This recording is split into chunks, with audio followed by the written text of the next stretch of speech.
Hey friends, and welcome to the Girl Means Business podcast. I'm your host, Kendra Swalls, a photographer and educator on a mission to help you find your passion, power, and purpose through entrepreneurship. So let's jump right into today's episode because this girl means business. Hey guys, and welcome back to the Girl Means Business podcast. I hope you have all had a wonderful week so far. We have a fabulous guest on the show today. Martine Thomassen is a certified entrepreneur coach who helps women entrepreneurs overcome limiting beliefs, sign more clients, and grow purposeful businesses. And she's going to be giving us tons of tips on how to be more confident and move past our limiting blocks in our business. We're going to be chatting about all the things that go on in our heads that are stopping us from creating the business we want.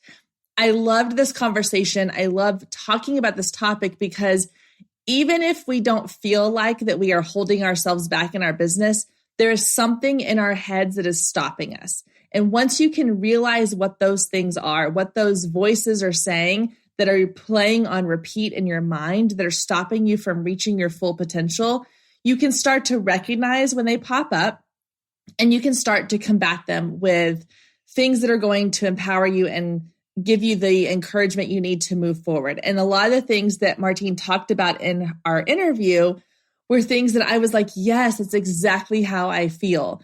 And it's very empowering to hear somebody else kind of say it and say, yes, you're not alone in this. So I'm really excited for you to hear our conversation today. Now, before we get into our conversation, I do want to have a little housekeeping business I want to throw out there. You've heard me talk about my program, Inbox Insider. It's where I offer you an entire year of done-for-you email content. These are templates that you fill in the blank with your personal brand content, and they are ready to go out to your audience to start building these really powerful relationships through email marketing. Plus, you get things like a sales sequence template.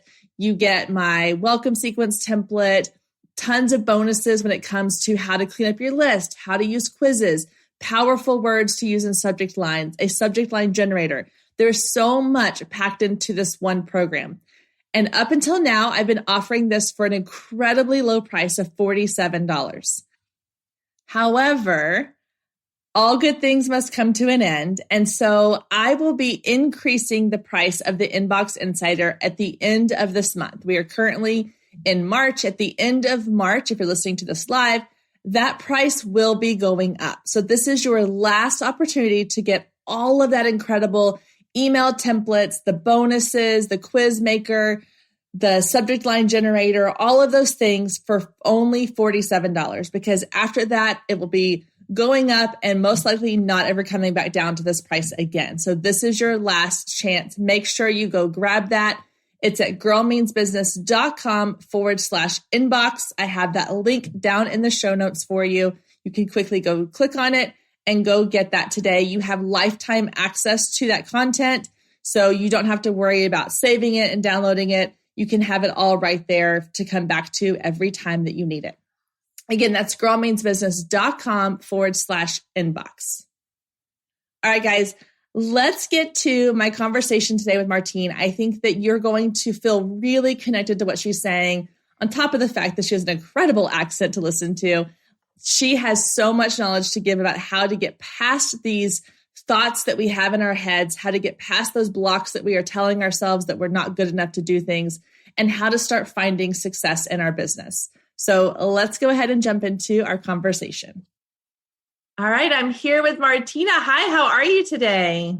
I am very well, thank you. Thank you so much for having me on. Well, thank you for being with us. I know that you're over in Norway, correct? So thanks for working on scheduling this so we can both get here at the same time and have a good conversation today. I'm excited. Yeah, I'm excited about it as well. Looking forward to it. Yeah. Okay. So let's just kind of start with, tell us a little bit about you, about who you are, what you do, and sort of your journey into entrepreneurship. Yeah. So my journey into entrepreneurship started by me dreaming about it all the way back since I think I was 14 when I first said I'm going to be an entrepreneur, and just really idolizing people that were starting their own adventures and making a living of that. So fast forward to my college years, I went to Australia to study Well, business, but they had recently opened this entrepreneurial line. So I did a triple major in marketing management and entrepreneurship and innovation. I've never heard someone doing a triple major. That's incredible. Yeah, well, I mean, it sounds like a mouthful and really like impressive, but the matter of the fact was that the units just really nicely overlapped. So I would have chosen those units anyway. So I might as well like make them all into one. So that worked out well. And so when I finished my degree, I entered a few entrepreneurship competitions. There's something called Startup Weekend, and they had Startup Week in Perth in Australia. And I entered, and my team actually won the first time back in 2012. Yeah, it was pretty exciting, like having the investors and having to sort of present to them and all of that. And then after that, I lived in Australia and worked for a bit, but I also did freelance marketing, and I moved to Japan for a while, in which I wasn't actually allowed to work. So I started my own online business, which I sort of lived out my artist. So I always wanted to paint oil paintings, and I thought, well, nice. Yeah, I might as well create an online boutique with my own oil paintings. And I also like spent hours and hours and hours on end studying psychology and self-development and spirituality and all of that. So, and then moved back to Australia for a bit. I did like 9 to 5, but I still also did entrepreneurship. And then I moved back to Norway, and I did a master's degree in digital marketing while I was also working full time. But at the end of it, I was like, my heart is really in helping other entrepreneurs. Like, and I suppose people have always come to me with their problems and sort of working through to find solutions. And I got my eyes open for coaching, and I've never sort of looked back. So that's my long-winded way to entrepreneurship and coaching. Yeah. Oh my gosh. Well, and you like touched into my like wanderlust. I miss being able to travel, and to listening to you just kind of following your heart and going all these different places is so amazing. I love that. So what took you to Japan? Just wanting to go? Well, that was actually because my partner at the time, he played professional rugby. So he had a contract to go over there. And I was like, well, I'm not going to sit in Australia when my partner is in Japan and my family are in Norway. So I was like, well, I'll come with. And it's, exciting and new. And so I just came with and made the most of it. I love that. That's so fun. I love the adventure side of it.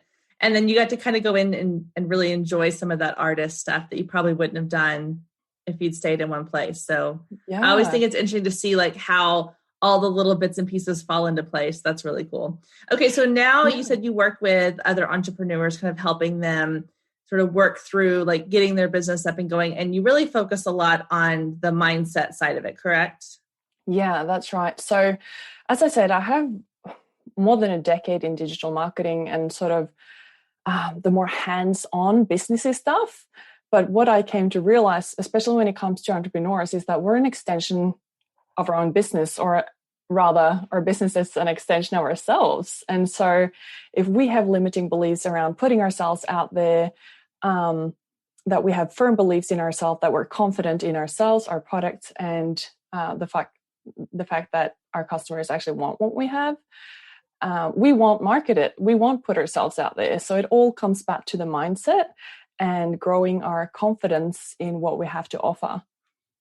I love that. Yeah. And so you mentioned like while you were over in Japan, you kind of got into studying like the psychology and all that kind of stuff. That so is intriguing to me. I love the idea of like why we do the things we do or why we don't do certain things. And so I've always thought it'd be fun to go. And I mean, I've already got a master's degree in education, but I was like, I might go back to school again and just learn psychology. I'm like a lifelong learner.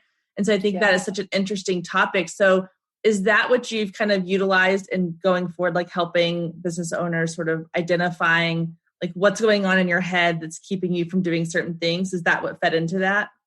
Yeah, for sure. Like I'm leveraging all the things that I learn, and I'm also like a lifelong learner. If there's a course that intrigues me, I'll jump right into it. But I think it is a combination of my I suppose, personality and past, as well as what I've learned. So I've always been super sensitive. And I got to a point where I'm like, I don't understand what's going on. Like, I need to, like, why am I feeling all these things? Like, why am I so affected by people? Why can I feel when people are bullshitting me and all these things? Why do I get so affected by people's emotions and all those things? And so I really dove deep into that, and sort of the psychology and the spirituality almost overlapped. And so now, instead of seeing my sensitivity as a weakness, I get to leverage it as a strength within coaching. And then I also use what I've learned. So I've actually also done several modalities in more like alternative things. So when I lived in Japan, I also did first, second, and third level Reiki master education from a Japanese sensei. That's what they call them.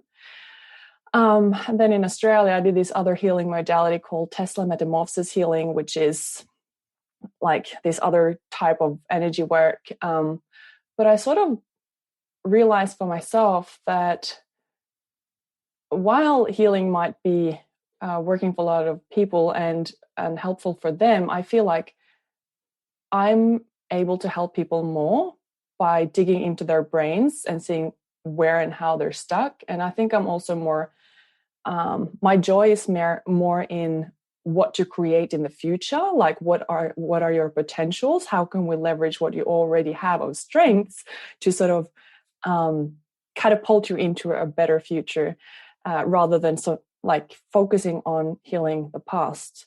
So obviously you have to drag some things up by the root, but sort of more a future focused on using all the things in psychology and all of that. Oh, it's so interesting. So let's dive into that a little bit, because I think that there, and I've said it here on my podcast before, I've really spent a lot of time in the past, probably year to year and a half, sort of diving into my personal, like, limiting beliefs and the things that have blocked me mentally from just moving my business forward, or even like things I didn't realize were blocking me, things that I didn't realize were, in my head. And so it's been my own journey, which is why I love talking about it, because I know that there's a lot of people out there who hear things like limiting beliefs and they're like, well, I don't have any of those, and I think we all have them. We just don't realize that we have them. So I guess my first question would be, like, how do you help, or what advice do you have for helping us to even like recognize what our limiting beliefs are so that we can work through those? Yeah. So to take one step back, like 95% of our thoughts and beliefs are actually from subconscious conditioning and everything. So it's really hard to find them. But where you can easily find them is where you're getting triggered. So that is an indication that, okay, so you've got something going on here. Another thing is, which I love doing with my clients as well, is to dream up something big. Write down everything that you would like to experience or manifest into your business. And then you read it. And then on the other sheet of paper, you write down all the reasons why you don't think you can. And that is your limiting beliefs. Oh, I like that. Yeah, because I know a lot of people do, like, at the beginning of the year, they start off with their big vision board. They do what is it that you want in life and business? And I've seen a lot of people kind of do those and use them as, dream boards. But I think it's a great way too, to kind of look and see, like, why do you feel like those things are not made for you? Because that was one of the things I had to work through, was the idea that the level of success that I see other entrepreneurs achieving, I always felt like, well, that's not for me, because and I would say this, and I've heard this, other people say this, and we had a conversation about it recently in a group I'm in, and it's putting the word just in front of whatever you say that you are. Well, I can't achieve that because I'm just this, I'm just a former teacher. I'm just a mom. I'm just, whatever else you want to fill in the blank with. And so I think that recognizing, like, even the words that you're using in your everyday conversation with people about what it is that you do or what you want in life, like, those have a lot of power, because I didn't realize I was saying those things until I started writing them down, or started, having these conversations with people who were like, why do you do that? Why do you say that you're just this or just that? And I'm like, that's how I feel, you know? Yeah. So really even like getting in tune with like listening to like, what is it you're saying? Like writing those things out can be really helpful. I love writing things in general, because I think some things come out in writing that don't come out when you just are in your own head. So I love that idea of making the two separate things. Like, what is your vision? And then what do you think is blocking you?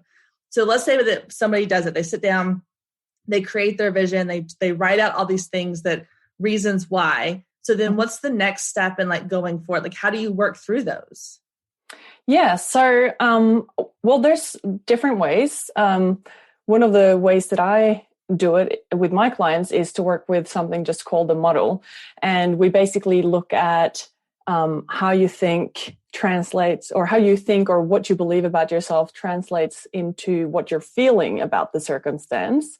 And those two together will align with the actions that you're taking. And that will always end up with a result that is aligned with what you're thinking. So it's like a very set formula. But I think just, sorry, I lost the train of thought. I had so many coming all at the same time, and then they all disappeared on me. It happens. That's okay. It happens. But yeah, so I guess like what I get stuck on is I can recognize my limiting belief. Like, for example, the limiting belief around the fact that, or the idea that, you know, I'm not meant to have a lot of money because I grew up without a lot of money. Everyone around me that I've always known has never had like tons and tons of money. And so the amount of success that I want to achieve doesn't feel possible, because I'm like, well, but that just doesn't feel like reality for me.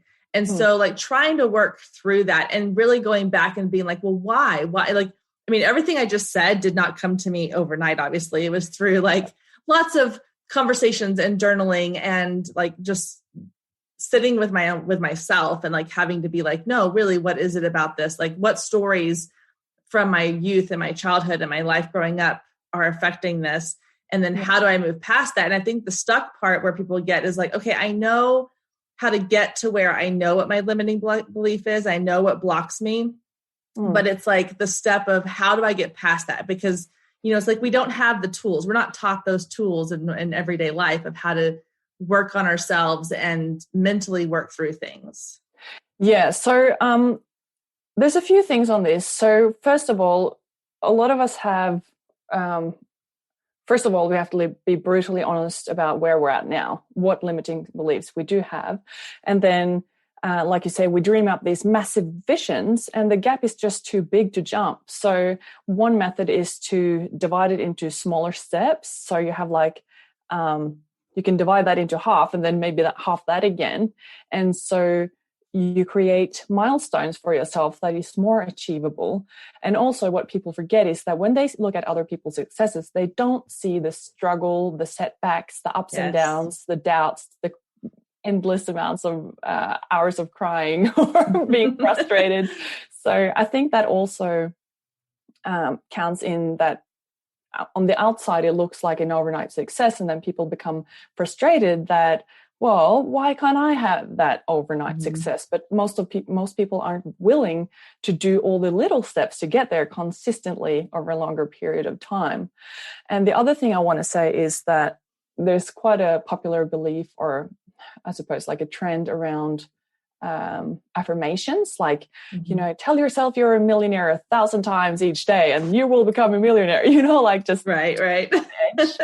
And so our minds are, well, in psychology there's something, a subcategory of that called parts work.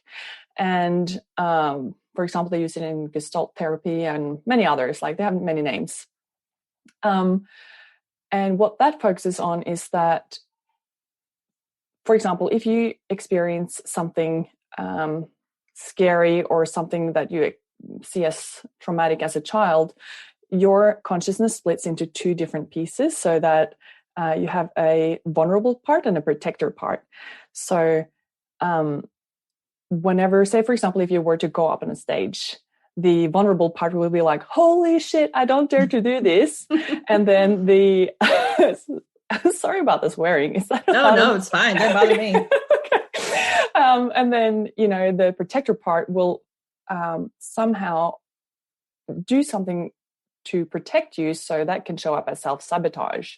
So the protector part is like, oh no, like I hurt my knee, I can't even get up on stage, I have to be carried away in an ambulance now, and it seems like self-sabotage, but what it is that it's yourself trying to save yourself.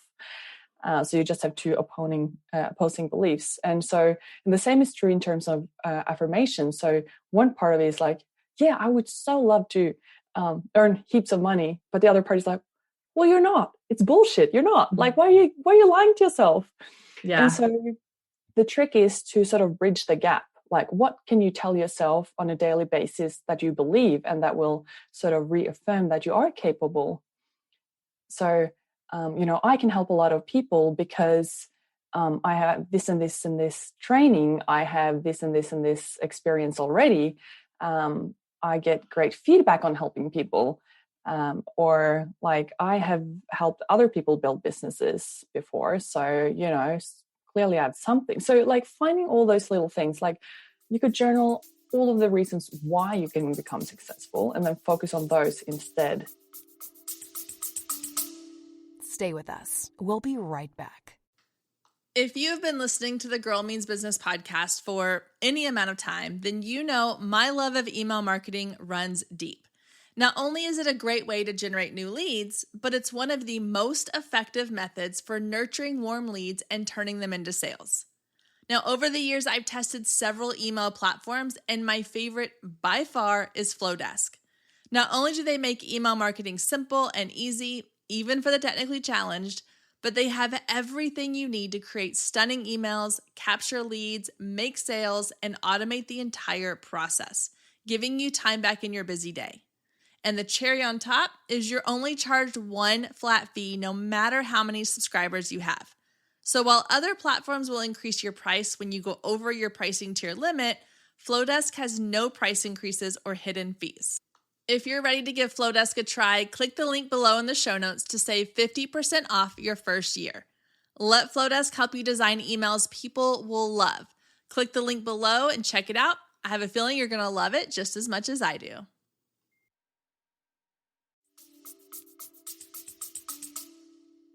Yeah, because I've heard a lot. I mean, like you said, the affirmations thing is definitely a trend that a lot of people are on. I see things all the time, like here's, daily affirmations for you to download or use for yourself, whatever.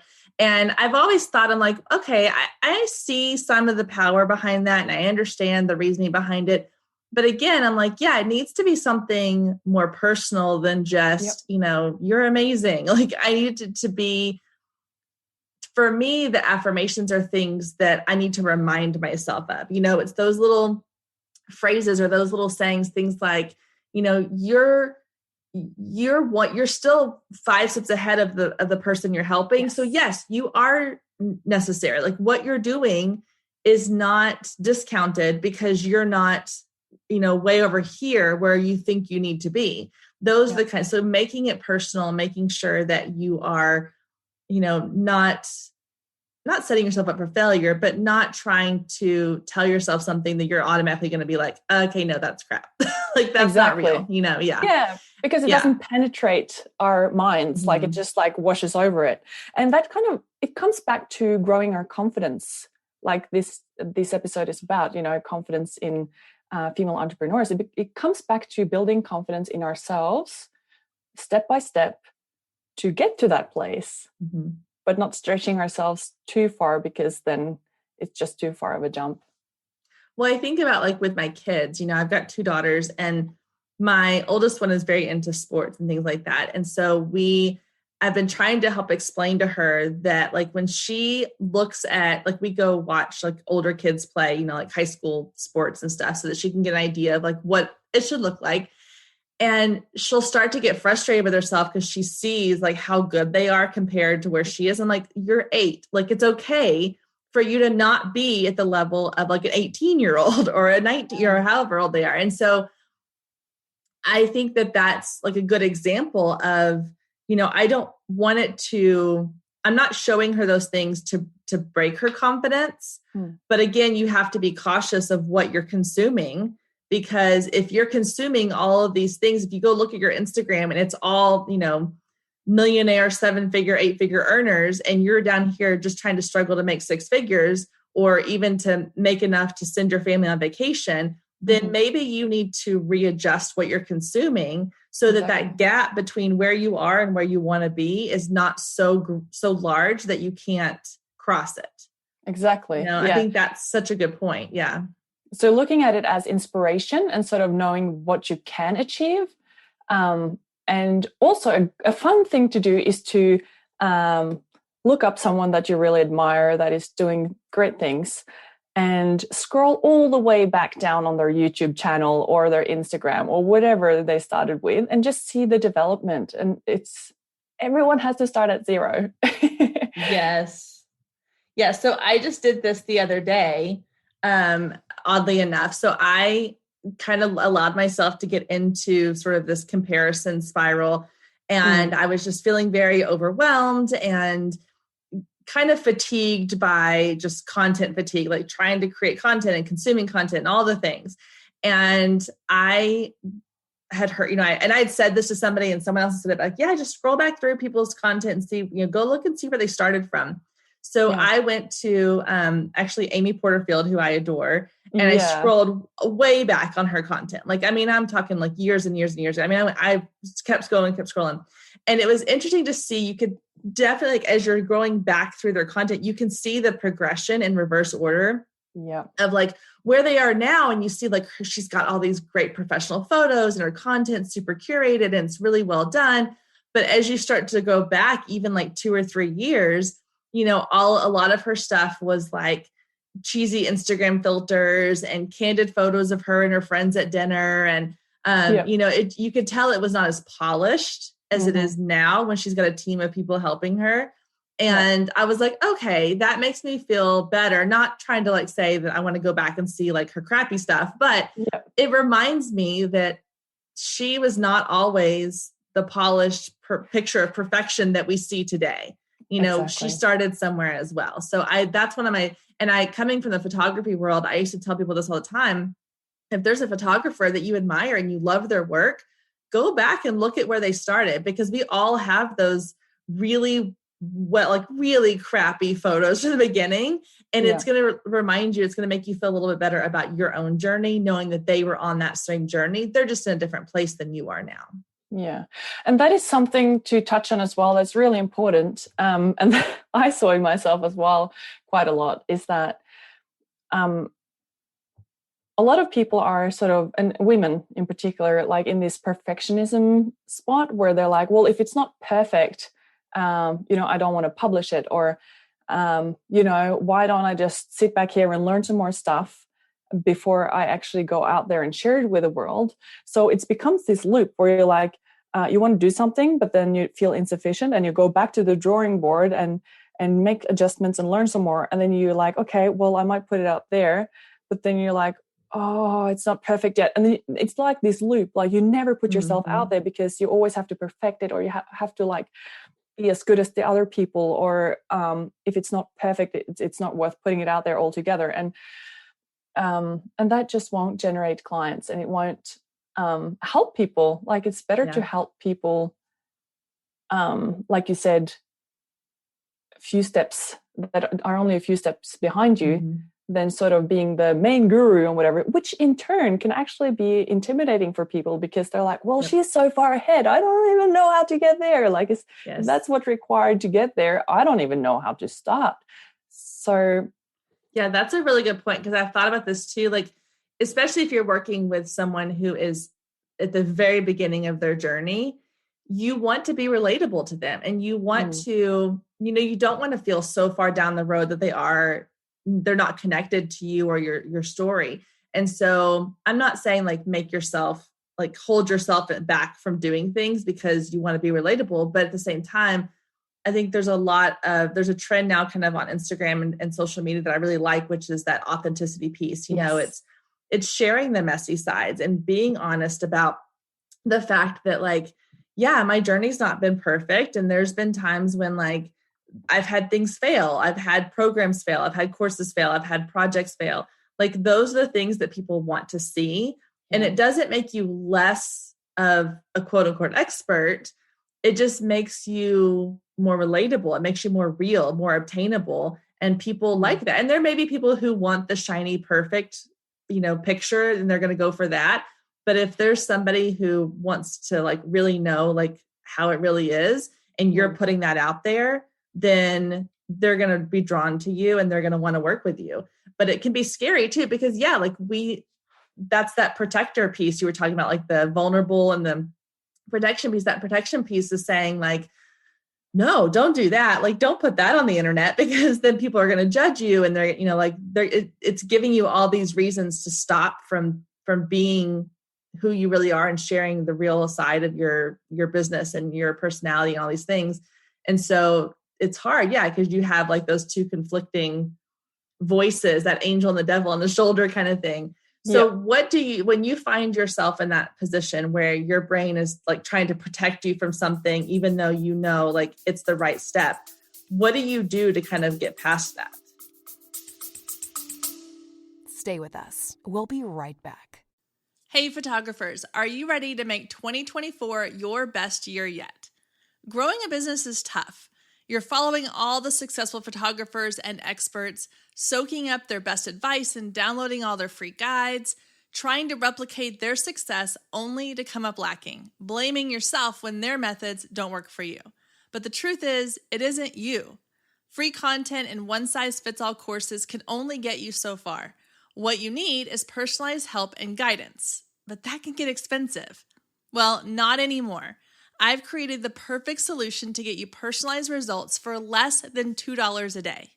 Introducing the Focus Photographer Lab, a one-of-a-kind coaching membership that gets you one-on-one results for a fraction of the cost of traditional coaching. Inside the lab, you'll find the 3 C's to success: classes, coaching, and community. With classes, you gain access to a treasure trove of pre-recorded trainings and invaluable resources. With coaching, you get monthly live trainings and Q&A sessions, along with my favorite part, the weekly one-on-one office hours, where we get to address your unique questions and challenges. And then there's the community, where you get to connect with an amazing group of talented female photographers who share your passion, supporting each other and inspiring each other to greatness. The best part is it doesn't come with an expensive one-on-one coaching price tag. You get all of that for just $47 a month. You can even try it for free for 14 days to make sure it's a good fit for you. And there is no contract and no obligation. You can cancel at any time. So what are you waiting for? Head down to the show notes and click the link to learn more and get signed up today. And let's make 2024 our best year yet. Yeah, so I always try and bridge a gap, so in a compassionate way. I'm not a massive fan of like the hustle mentality, like go, just do it, crunch it, that sort of stuff, like, because that'll backfire, because you might put yourself out there and then you're like, holy shit, like I am going to go back to my little like cave and I am going to lock the door and I'm not coming out for a while because this was too scary. So that's what I see a lot with entrepreneurs. Like they might post for a while and then it's like, oh my God, this was too overwhelming. And then they just don't post anything for a while. Mm-hmm. So in bridging the gap, it's like, for example, when I started my journey, I was so afraid of sort of stating publicly my beliefs around, the universe and how it all fits together, and magnetically attracting things of who you are based on your subconscious beliefs and all that sort of thing that might seem fluffy to some, but are in fact being proven more and more in neuroscience and quantum physics and all those fun things. But I was so afraid of it, so that I needed to create a container that felt safer. So what I did back then was to spend a good 4 hours blocking all the people that are like more rigid and naysayers, because I needed that, I suppose, safety of feeling like I could dance while nobody was watching, and only show it to people that was open to that. So I felt like I had to grow my roots more before sort of the storm hit. And so that was, I mean, just like a funny little story, but the moral of that story is to create stepping stones to get there. Yeah. Yeah. I think when you mentioned that, like the hustle mentality, I heard somebody say this recently that made a lot of sense. It was the idea that if you're constantly pushing forward, like always going forward, like leaning, like if you imagine like standing up and like leaning forward all the time, eventually you're going to fall forward. Yes. Like you're just going to fall flat on your face. Like you have to have a balance of like push and then kind of sit back and relax, and then push and then sit back, because and I'm visually like picturing, I don't know why it came to my head, but like a Bugs Bunny cartoon or something where he's like running forward all the time at full speed, like this like sort of 45-degree angle. But yeah, like it's so true. We do that. And I've done it myself, like almost exactly what you said, like where you're like, okay, I'm going to put myself out there. I've got this idea. I'm going to run with it. And I push really hard for like a week or two. And I'm like posting and creating and doing all these things. And then it becomes so much that you're just like, I can't do it anymore. And you just completely stop. And then people were like, well, where'd she go? What happened? Like, exactly. She was doing so well. So there has to be that balance of like, go forward and then like kind of sit back and take it all in and reevaluate or whatever you need to do. And then go forward again, I thought that was a really interesting representation when I heard the lady mention. I was like, oh, that makes perfect sense, and that's why like I've never loved that hustle. I don't even like the word hustle. I don't like the mentality behind it. It just feels like it's so like you constantly have to be running all the time. And that's not why I started a business. I started a business so that I could be in control of my time, and so that I didn't have to be working 24/7. I could choose when I wanted to be pushing forward, and I could choose when I wanted to sit back and enjoy things. And so I think that we forget that that's why we do this. Exactly. Yeah. And I think something that I love to work with as well is inspired action versus willpower. Because when you're inspired, then first of all, you're super effective or efficient, because it just like it comes. Like you can just write, 4 podcast episodes in one sitting, and you forget to eat food because you're just so in the zone or so in the flow. And that comes from being inspired. And being inspired also comes from mindset, looking at the purpose behind it. Why are you doing this? Who are you helping?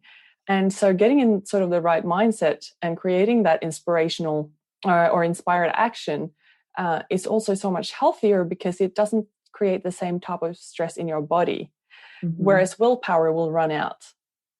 Oh, I love that. I've never heard that before, but I love that. Inspired action versus, I wrote that down, versus willpower, because that's so true. Like, you hear a lot of people say, like, just push through and do it. And, and I'm like, that doesn't create anything that is of value, in my opinion.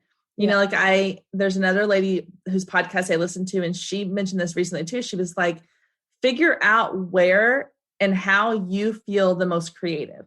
A lot of people, they've had this vision that you have to like go sit at your desk and that's where you work. And it's like, but if you don't feel creative or inspired there, then maybe you need to go out and take a walk, or maybe you need to go paint, or maybe you need to watch, or listen to music, and that's where you feel inspired. Like, find your zone of inspiration and let that be, because that's true. Like, I was thinking all these thoughts come to my head as you were talking. I was like, that's such a smart thing, because when I'm sitting down going, okay, I have to create 5 days worth of social media posts, and I'm not feeling it, they just are crap. I mean, they're just awful. But when I'm like, oh, I have these 5 things I really want to say to my audience, it flows. And then I get way more engagement, way more interaction. People are like, yes, that's exactly what I'm thinking, because it came from a place of excitement and inspiration, and not from a place of I have to get this done.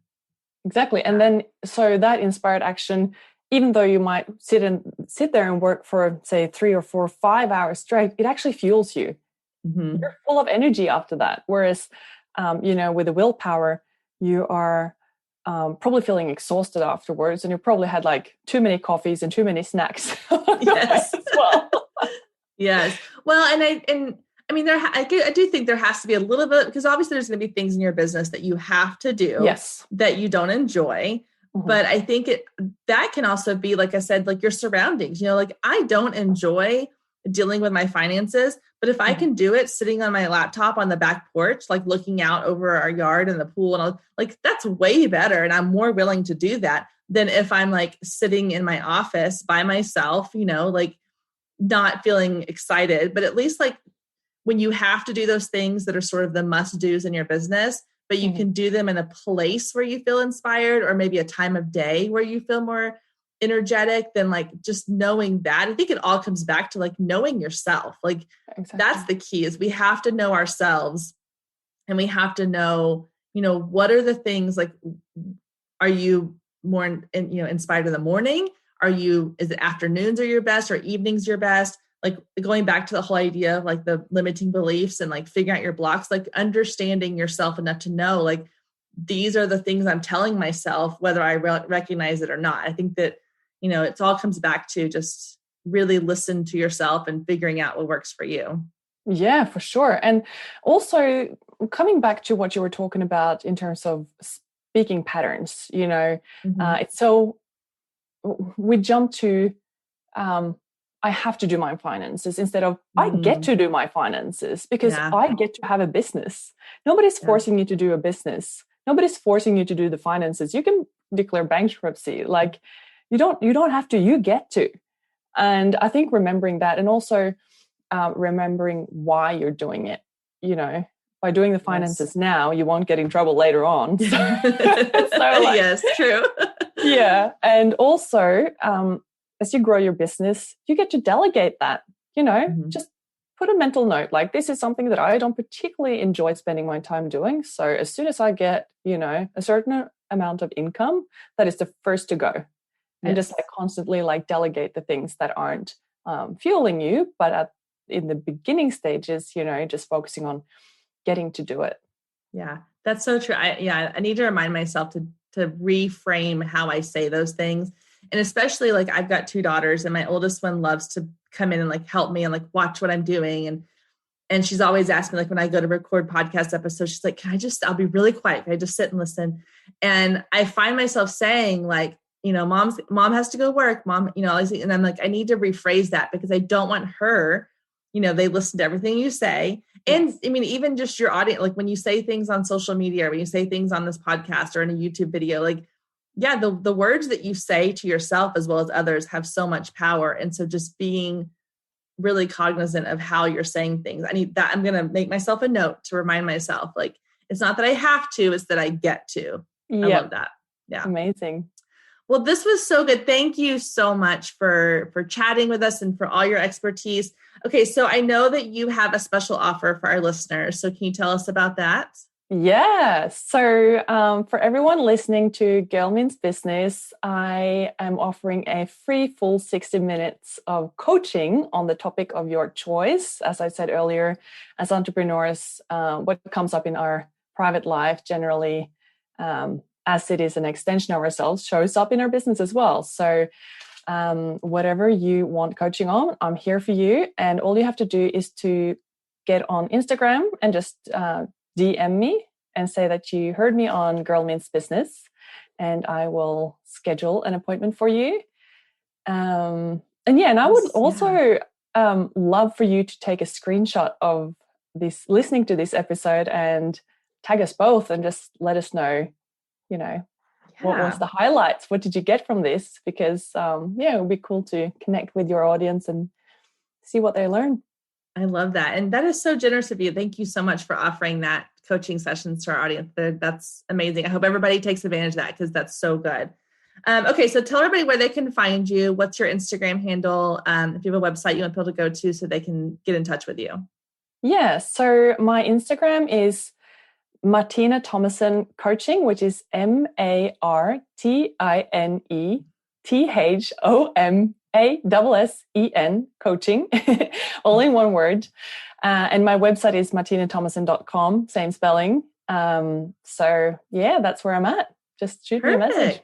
Yeah, and I'll have all that linked down below in the show notes. They can easily just go click on it and find you. So thank you so much. I appreciate you being here and this afternoon where you are chatting with us, and I cannot wait to connect with you again in the future. I appreciate it.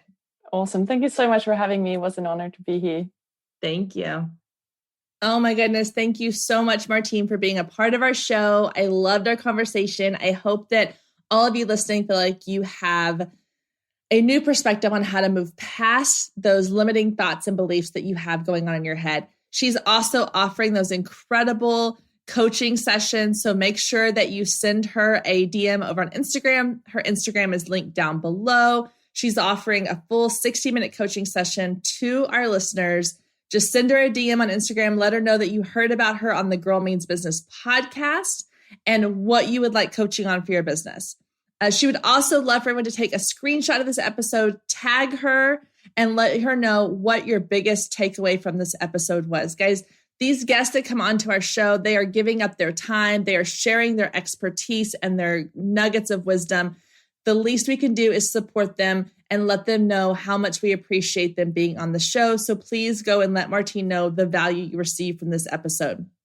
One last thing, don't forget, go sign up for your Inbox Insider before that price increase at the end of the month. You don't want to miss out on this. It's an incredible, incredible offer, tons and tons of value. So make sure you go to girlmeansbusiness.com/inbox and sign up today and lock in that $47 price. You have lifetime access after that. And I promise you, it will be an amazing investment in your business for building connections with your audience. All right, guys, that's going to do it for our show this week. Thank you again so much for tuning in. If you have not left us a review, head over to iTunes and let me know what you thought of this episode or any of the other Girl Means Business episodes. I love hearing your feedback. Thank you so much to everyone who has already left reviews, sent DMs, and shared our episodes on social media. Your support means the world to me. Thank you so much. Have a wonderful week, and I will see you back here next week, same time, same place.